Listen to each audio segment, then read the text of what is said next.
Ouais, je suis de cette génération qui est née entre les années 1970 et 1980. Et j'ai un souvenir très marquant, c'est d'avoir emmené du riz pour l'Éthiopie. À l'époque, on écoutait aussi les Chanteurs sans frontières. Et dans ma tête d'enfant, j'imaginais un pays très plat, très désertique et surtout ravagé par la famine.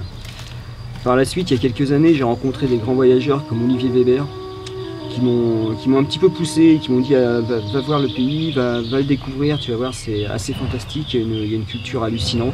Et du coup, c'est comme ça que je me suis embarqué dans cette aventure.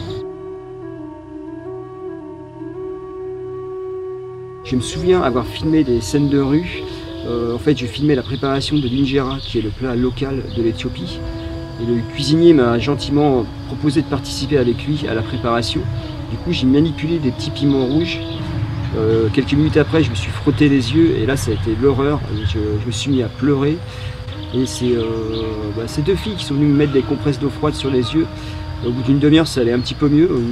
Aujourd'hui, j'en rigole, mais sur le coup, ça m'a fait mal.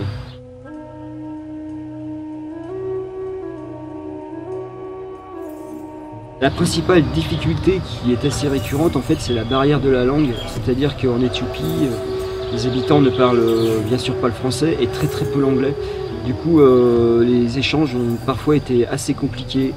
Et mon souhait, en fait, ça aurait été de réaliser beaucoup plus d'interviews. Mais c'est vrai que là, ça a été beaucoup plus compliqué que ce que je pensais.